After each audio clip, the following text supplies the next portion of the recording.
Hello ladies and gentlemen, and welcome to the third video of this kind, I think. Yeah, we had Luigi's Mansion 2, and we have Portal. And now it's time for Fire Emblem Awakening. Remember how last time, well, on Luigi's Mansion 2 I said Luigi's Mansion 2 is my favorite 3DS game? That's probably not true anymore.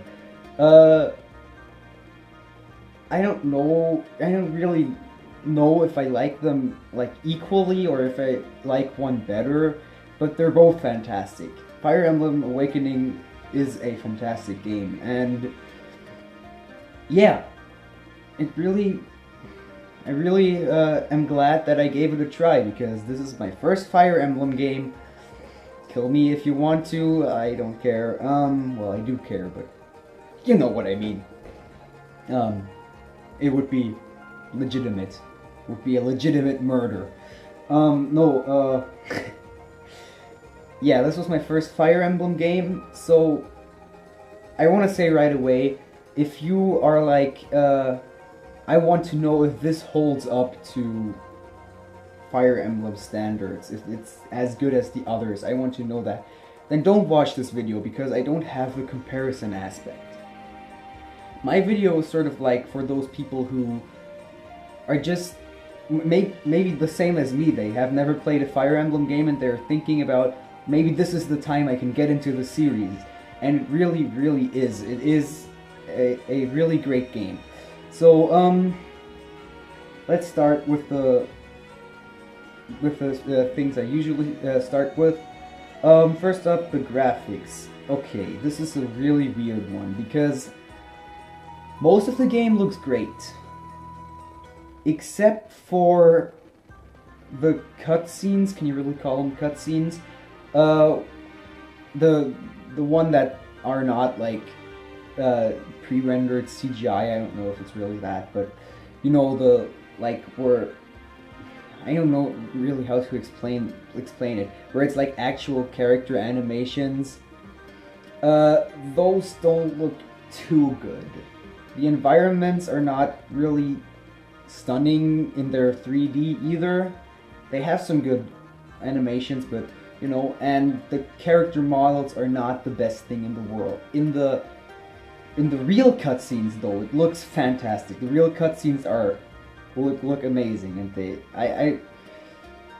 I have to say, it's better than in Luigi's Mansion 2, because they might not, well, they kind of look as good, but they don't have that many frame rate drops like the ones in Luigi's Mansion 2, where it really bothered me that sometimes in the cutscenes I had 4 frames per second or something. And yeah, so that about the graphics.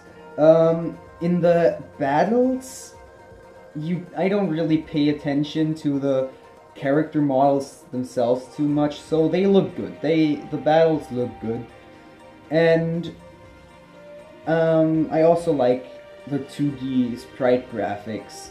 They're not impressive or anything, but you can tell everything apart just fine, and it works. Those graphics work. They're not fantastic or anything, but they work. And yeah, that's it with that. Graphics are good. It's really a good looking game for the most part. It's just a little inconsistent with how good the graphics are, you could say. Next up is the music. Amazing soundtrack. Phone. I don't know if you heard that. My phone just made a weird sound. Well, yeah, the music. The soundtrack is really good. It always like fits the atmosphere, and it's one of those soundtracks where it manages to be atmospheric.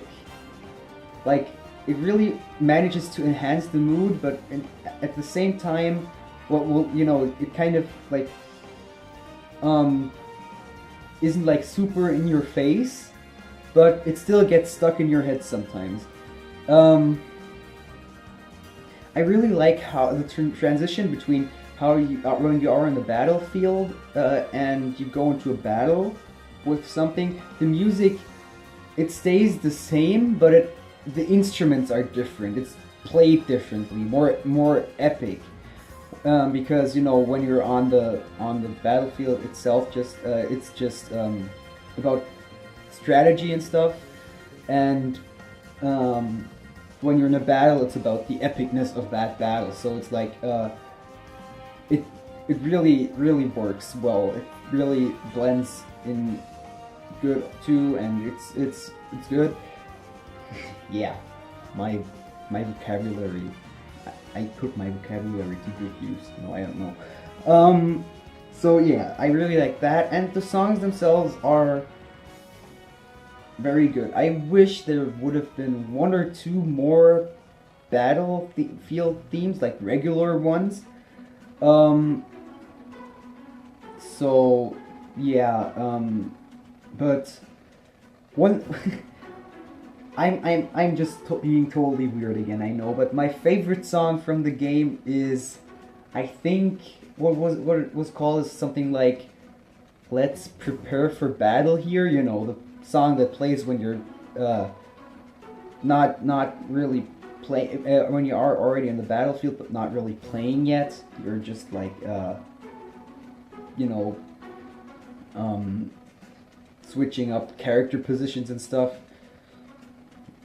And yeah, that's probably... I don't know, it plays every time. But, well, not every time, I think. But it plays almost every time, and I still don't get sick of it. It just really gets me in the mood that I want to, you know, basically kill stuff now. And yeah, really... That's probably my favorite one, and I really like the battlefield themes too. Unfortunately, I haven't played the whole game with really good sound, which is really a shame. You know, normally when I play games where I really care about the soundtrack, I put on, you know, like headphones, or I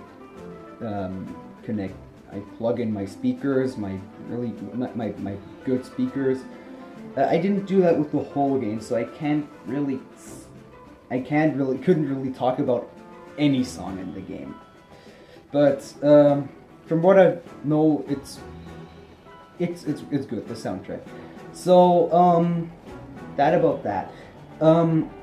Now, for the first time, really, I think I comment on the story of a game a little more, and that is a difficult thing for me, because you know, when you have played mostly Mario games, that's the franchise I have played the most of,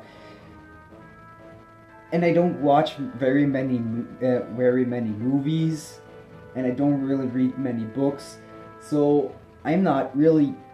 I don't know how credible I am when criticizing stories, but I can say it like this. The story itself is good, but... Okay, how do I explain this? I feel like the delivery through the game is a little off sometimes. It's just... Okay. Spoiler alert. You should probably skip the video a little, or just shut off now. Because I'm talking about one of the last battles in the game. I don't know what he's actually called in English. I think it was Valdar or am I even talking about the right guy here? I think Valdar. But I don't know if that's really his English name too, because I have been playing the game in German, obviously. And yeah, there's a quick cutscene before before the battle, and there's the main character, you, Crom, and Lucina. I hope that's their names in English too.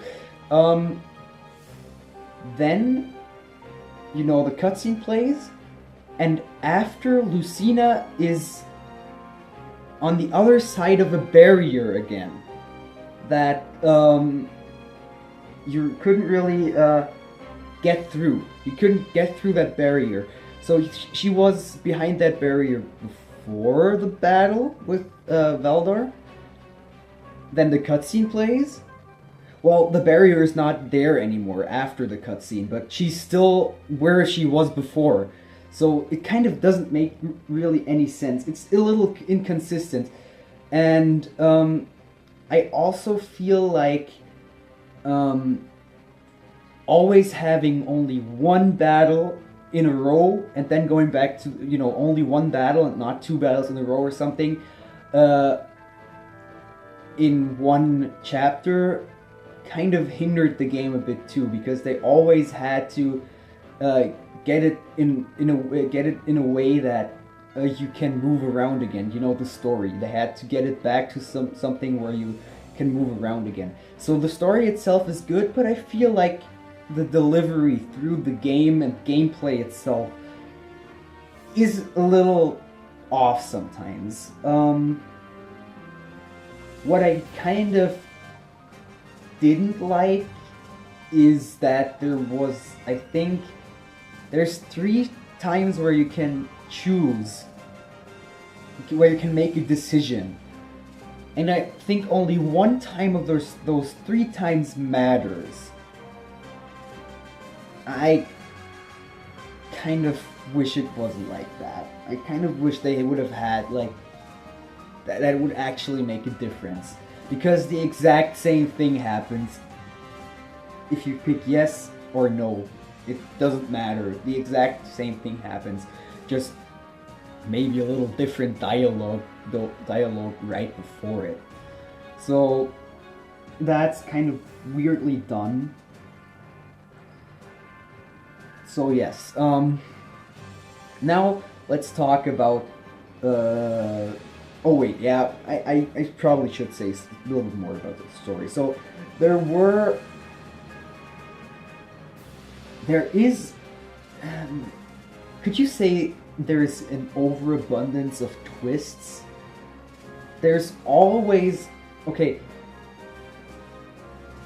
you always make a plan. Not always, but this is how it happens. You make a plan, and it's shattered in the same chapter, pretty much. I felt that way, that it's just, there's so many twists, so many things that go wrong, and it's just a little, you know, you feel like it just drags a little. And I would have rather had a story where you get to more places and more stuff happens, but not like, I don't know, it just felt like it was a little padded out by that. That's constantly stuff happens that makes you have to reconsider stuff and makes you have to fight against more troops. But most of them, but I can say something good about it, and that's that most of them are really unexpected. And you know, that kind of thing.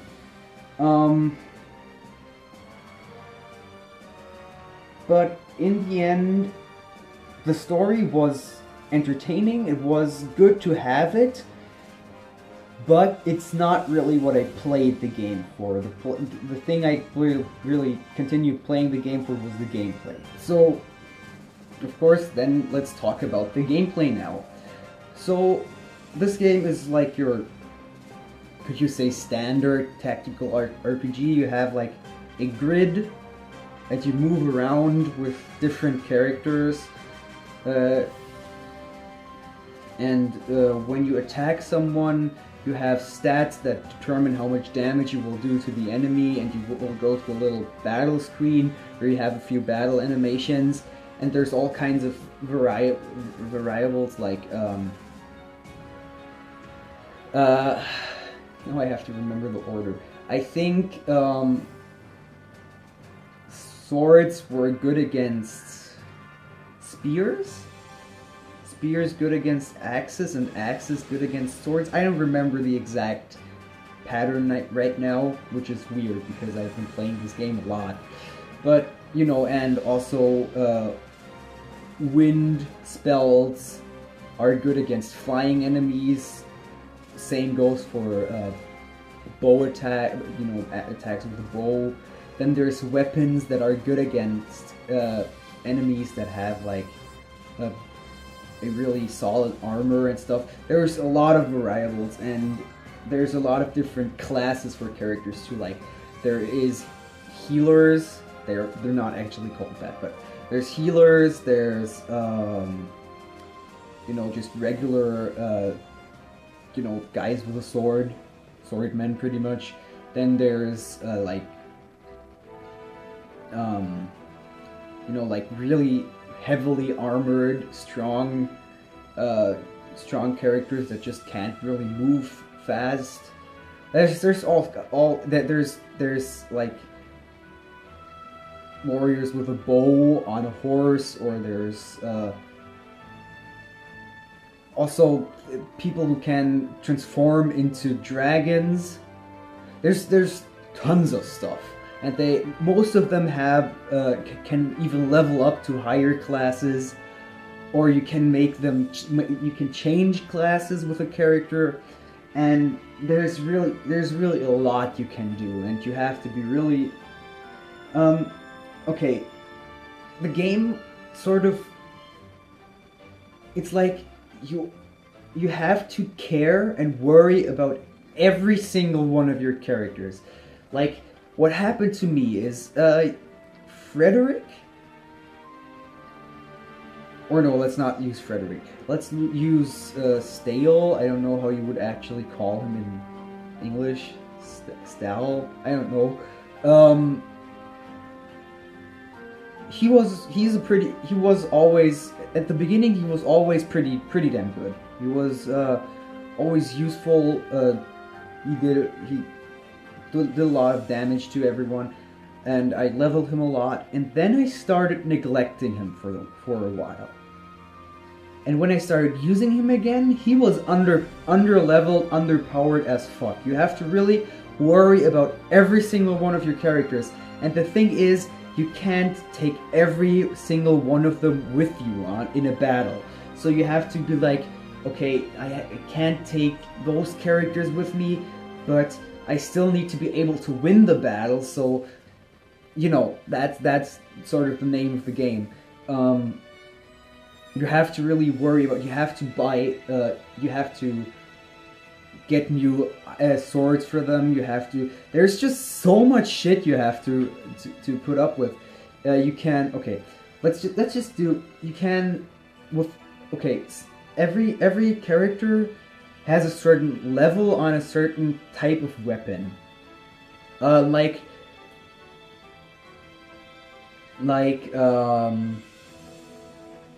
Swordsmen, just regular swordsmen, just, of course, they can only use swords, and let's say I think they start on D? I don't really remember, yes, I think they start on level D. So then they can only use bronze swords. Okay, I think then it was level E, I don't know. Then they level up, then if a character gets to use that weapon a couple of times, he will level up to the next rank level, you know, with that weapon, and he can use an iron sword. And swords can break.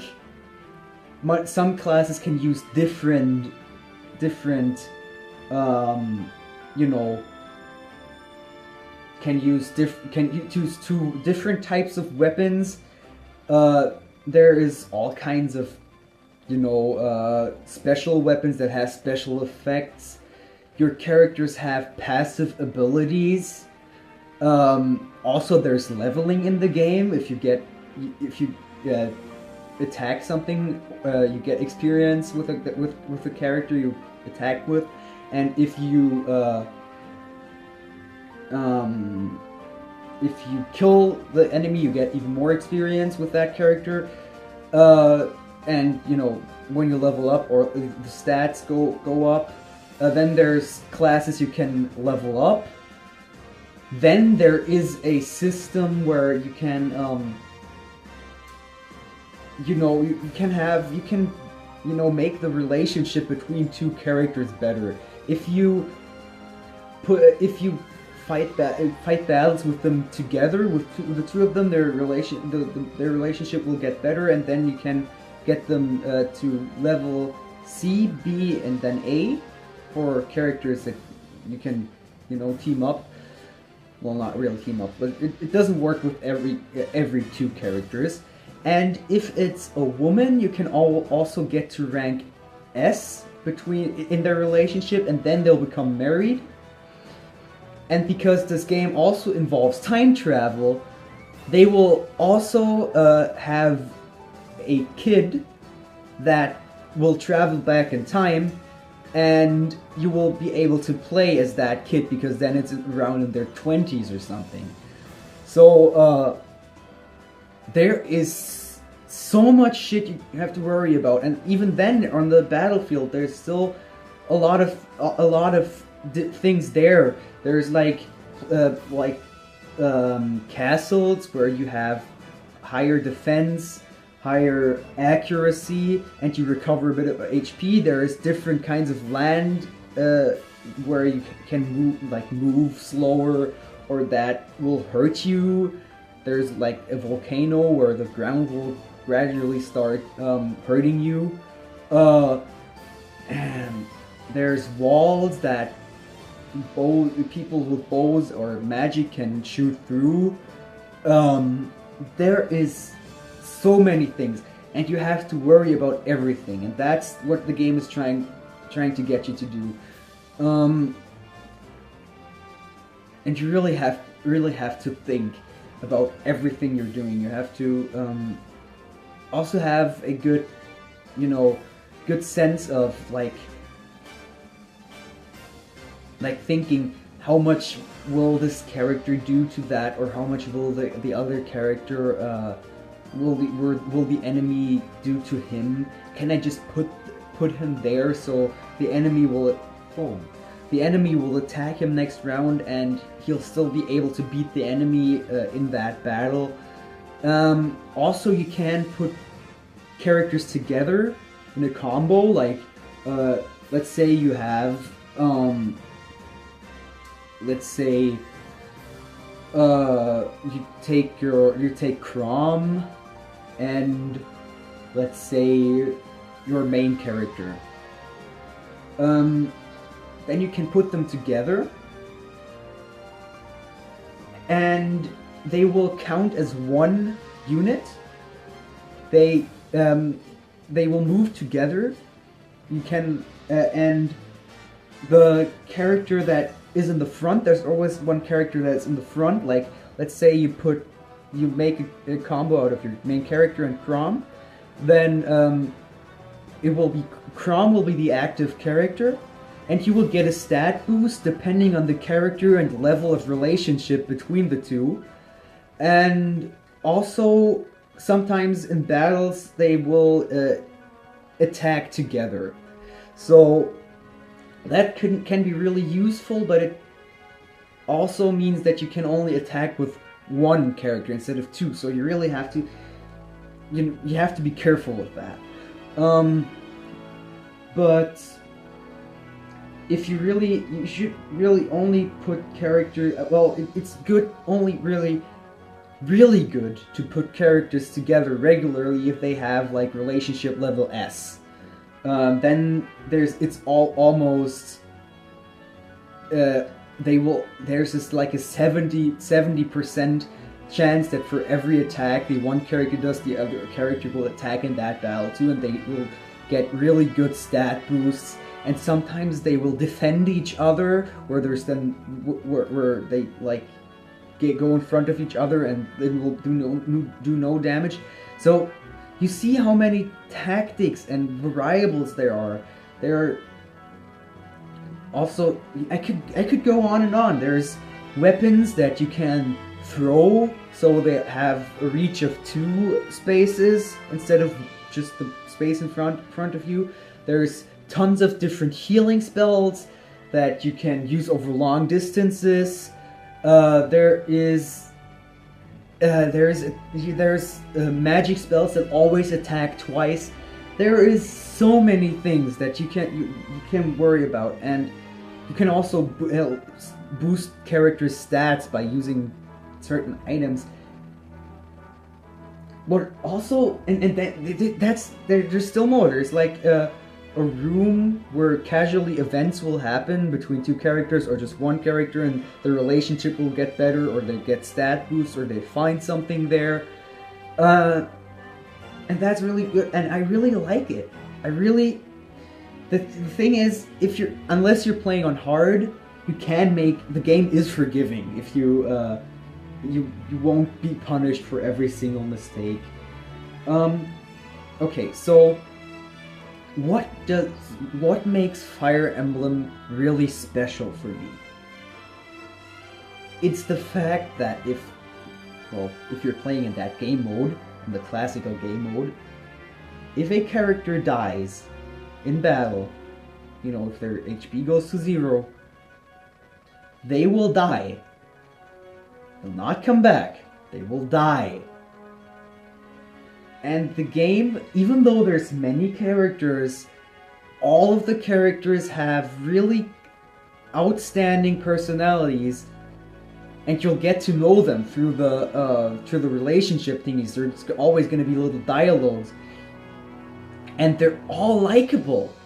So you really, really don't want them to die, but sometimes you have no choice. You have to, kind of like in the last final battle, it's almost impossible not to have any of your characters die, and it's really, really, it breaks your heart, pretty much. I reset so many times because I didn't want a character to die. I just, for the life of it, for the hell of it, I didn't want them to die because I liked them so much. And still, in the end, I think around, I don't know how many characters there is, I think about 30, and I think I had around 8 or 9 die. And it's just really, it really makes you careful, though. It really makes you, it forces you to get good at the game. Like, you have no, if you don't get good at the game, your characters will die. They will actually die.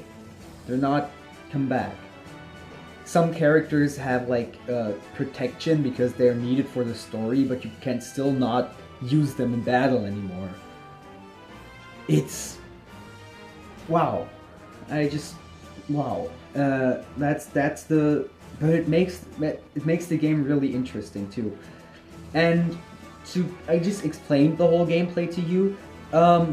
I really think it's fun. If you're playing on normal, I don't know how it is with other difficulties, but it's already difficult enough there. And I think it's good if you have if the game is at least still a little forgiving about making mistakes. And yeah, I think it's really fun. It's really strategic, and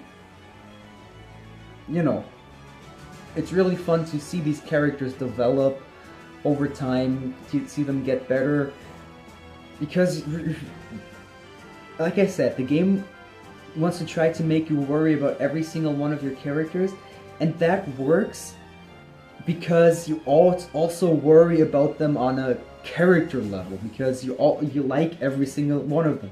I didn't have one character I hated. Even there are a few annoying characters, you love to hate them. They still have awesome personalities, and the game it's not easy for the game to deliver their personality that easily, because there's so many characters, but what it does, it really does great. And I think it really deserves credit for that there's no character you really dislike. And yeah, that's, I think, all there is to say about that.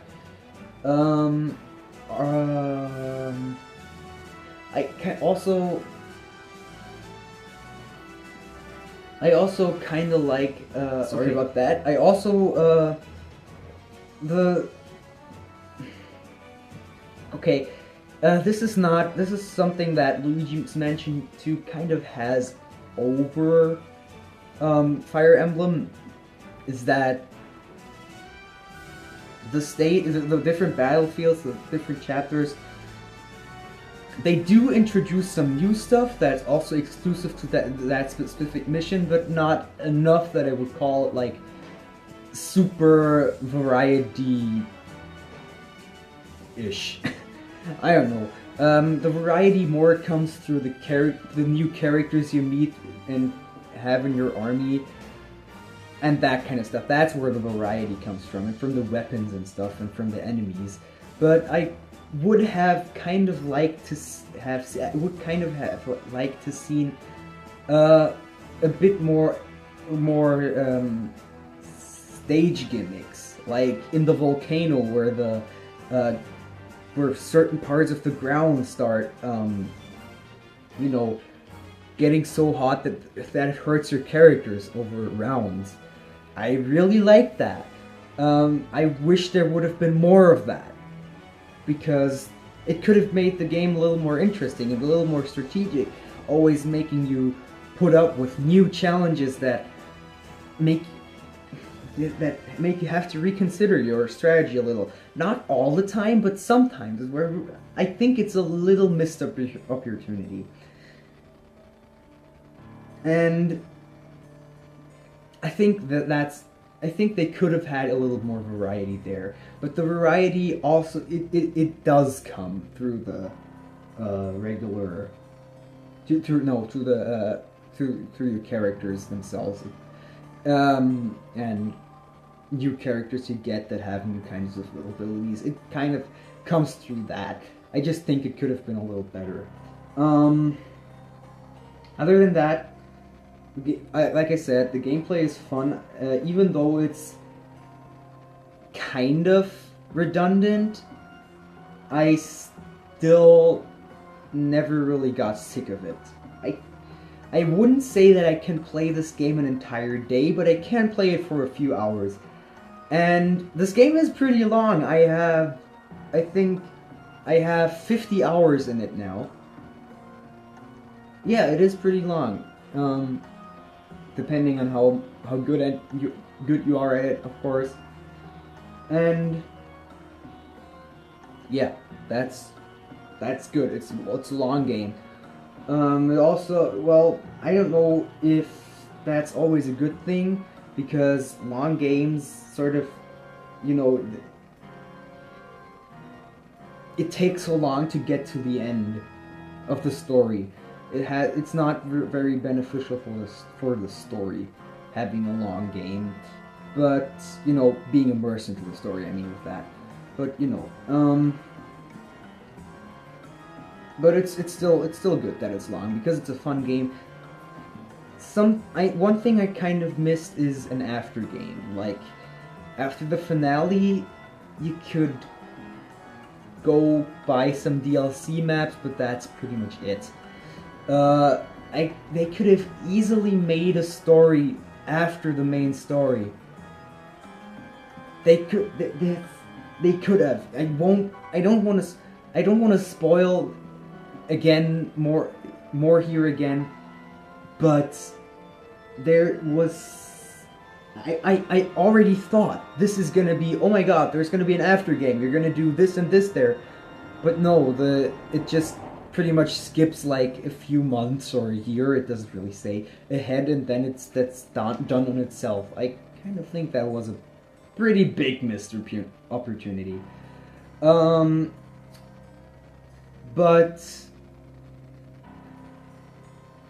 during the game, there's a lot of side quests, and there's always like regions where there's always that are attacked by undead.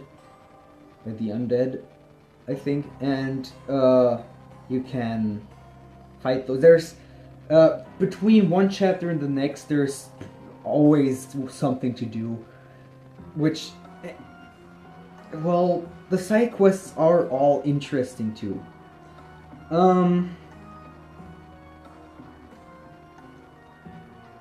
Yeah, so they don't really. Okay, I would say. Oh, what did I want to say now? Now I got off track. Um, I think you really should do all the side quests. You shouldn't really skip on them, but one thing I think the game failed to explain is that certain side quests, you shouldn't do them until some point. Okay, the game doesn't tell you that even if you beat another regular chapter, that you'll still gonna be able to do the side quests. And it also doesn't explain one thing. There are side quests that involve the sons or daughters of your characters that you have put in a relationship on rank S, and you know where they become married. And if you have a married couple really early, you might unlock a side quest with like side quest 17, and you for the life of it can't beat it. It happened to me. The side quest with Yarne, I don't know if that's really his name. It's the other Tegual. Damn it! Now it's all about names. Whatever. It's like where two armies are fighting against each other. I couldn't do it, and I was like, I have to do it because it's maybe it's gonna be gone after the next chapter, but no, it wasn't. And I think the game failed to explain that a little, but I found out eventually because I just was like, fuck it, if it's not gonna work, it's not gonna work. So yeah, but yeah, that's about all there I have to say about that. So yeah, this game got me really interested in the whole Fire Emblem series now. I'm probably gonna check out some other titles. I have one of the GBA title. I don't really know much about Fire Emblem. I have a title on the GBA for the 3DS because Ambassador and stuff. And yeah, I could also try to get one for the GameCube, like Path of Radiance is what it was called, I think.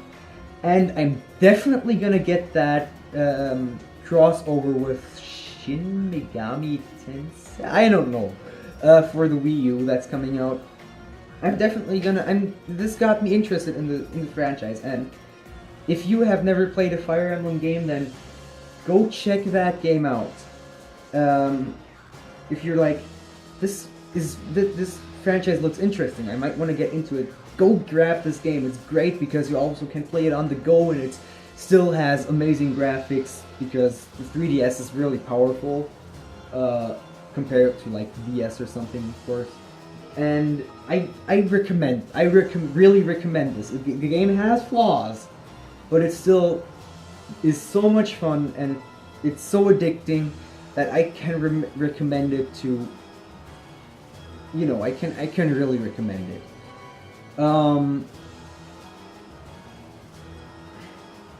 The only people I wouldn't recommend it to is those who really suck at that kind of game, because there's no real way to grind up that you can beat you really have to be good at the game. There's no easy way out. You can't grind for a lot of time and then you're gonna be able to beat everything. But other than that, I think this is a good place to start, and you don't have to play in classic mode right away like I did. You can have it that the characters don't really die. It's a little against the spirit of Fire Emblem, but you can do it. And I think they really did that so you can get into the series if you have never played a Fire Emblem game before, and I can recommend it. I got the version that... Can I show this? I don't think I have it here, unfortunately.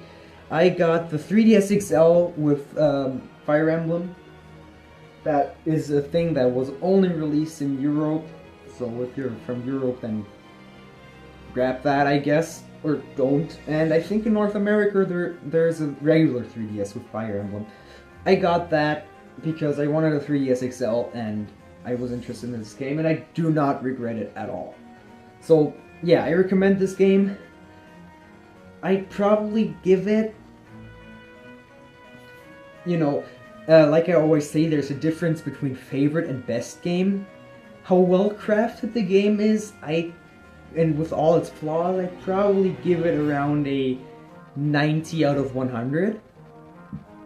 By how much I like the game, I'd probably give it around a 96 of 100. I like the game more than it actually is good, I think. But that's not really a problem, because even then it's still fantastic. So, one last thing I have to say. One thing I wondered. Why is Tiki the character that hears voices of the gods and, like, meditates over things? Why is that character so close to the gods? The one with the biggest boobs.